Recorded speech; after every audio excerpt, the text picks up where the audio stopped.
What up? This is Zach, and there is nothing more frustrating than creating a character and doing all this work and then your character not working. So I've decided to make this series where we talk about the base classes in D&D and how they work as a whole.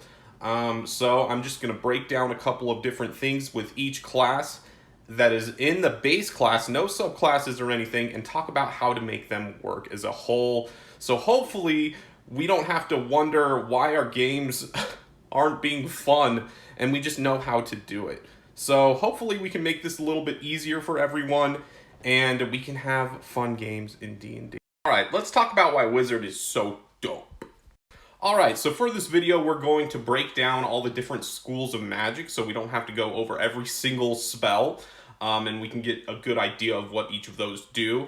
We're going to talk about the wizard inside of combat and the wizard outside of combat, and stick around for the outside of combat because we're going to talk about how to craft magical items as well, which is pretty unique and I think the wizard does it very well. Alright, schools of magic. For our first school, it's going to be the Adjuration School, and these spells create magical barriers, negate harmful effects, and will banish creatures to other planes of existence. So spells like Shield, Absorb Elements, Mage Armor, Banishment, and Counterspell are a part of the Adjuration School. Next is the Conjuration School, and Conjuration is all about teleportation. You can teleport yourself somewhere, you can teleport creatures to come fight for you, or you can teleport objects or spell effects, so something like an ice spike that will shoot a piece of ice out and do damage to people.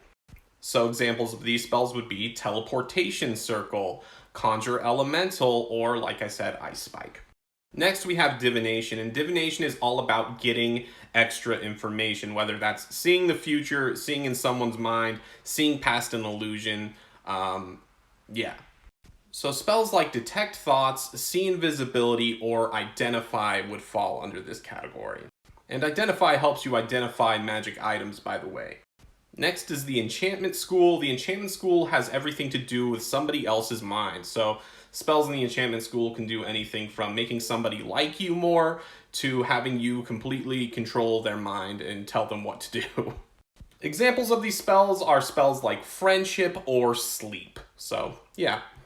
Next we have Evocation, which is all about manipulating magical energy to do damage. So examples of these spells would be Chain Lightning, which has a spell attack associated with it, or Fireball, which is going to be an effect that does damage.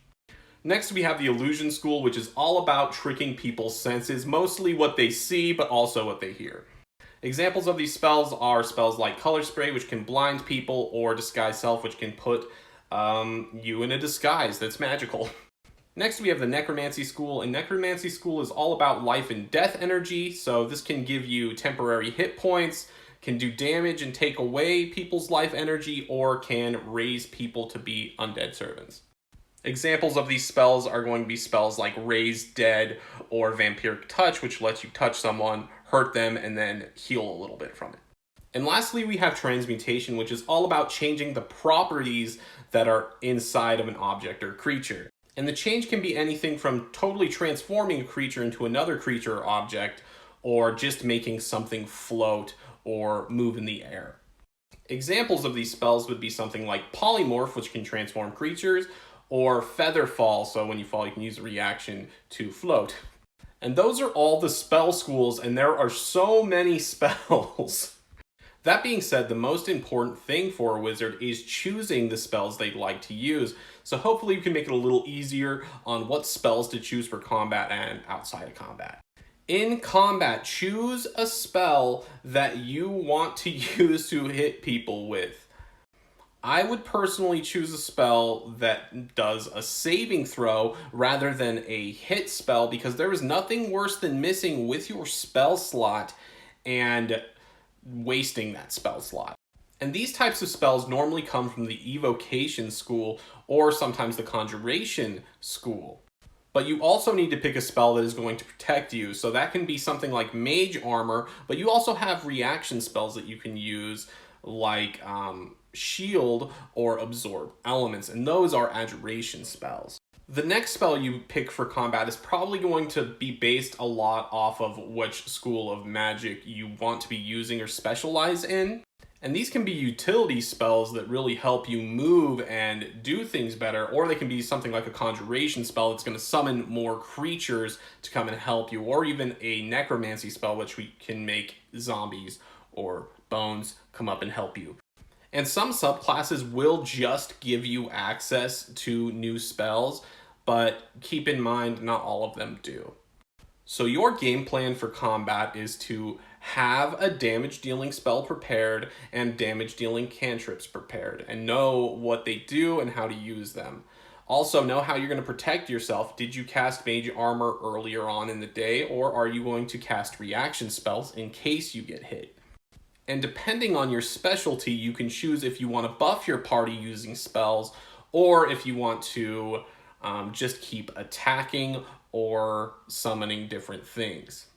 Keep in mind, some spells are concentration spells, and know if your spell is a concentration spell, because if you get hit, you have to make a concentration saving throw, which is a constitution saving throw, to see if you can still hold on to that spell, or still keep that spell going.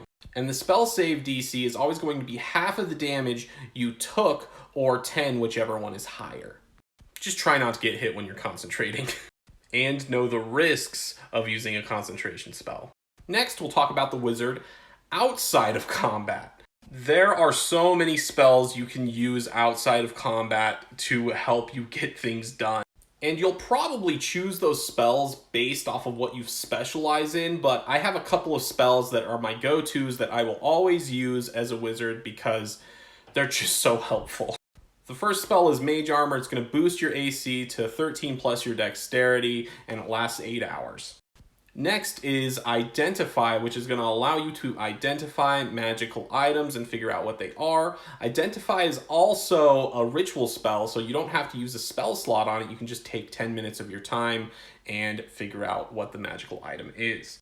The next one is Featherfall. You don't want to fall, and if you do start falling, it's too late to cast Fly. Featherfall is a reaction. Yeah. But besides those spells, I normally just change it up for whatever wizard I'm playing. Another cool thing you can do once you hit level 3 is start to make magical items. And you'll need a couple of things in order to craft magical items. So you'll need to be a spellcaster, which you are because you're a wizard.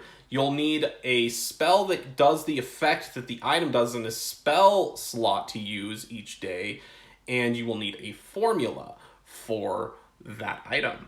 There's also a level requirement depending on the rarity of the item, and a gold requirement depending on the level of the item.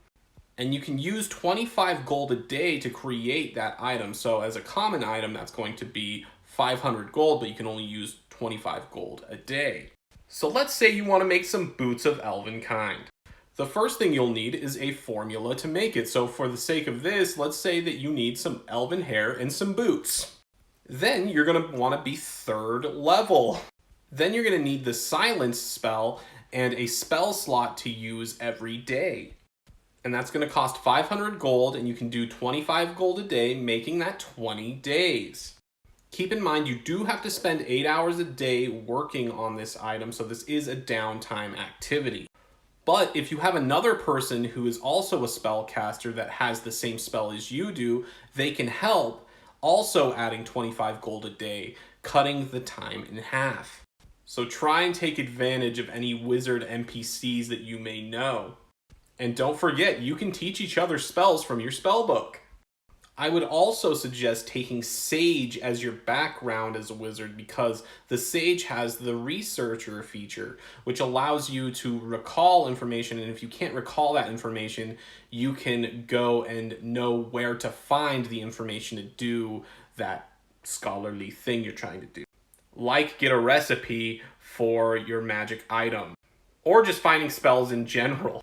That being said, your game plan outside of combat should be to use your spells to gain advantage in any situation. I would suggest using your divination spells to figure out any deceitful things, as far as seeing invisible things, identifying objects, finding magic items. Also, be aware that you can use your downtime to make magical items once you hit level 3 and you have enough gold. The wizard is obviously very fun because you can choose from a very wide range of spells that you want to use, so whatever you are going for when you create the wizard, find spells that match that. Thanks for watching. If there's anything I missed, go ahead and throw that down in the comments.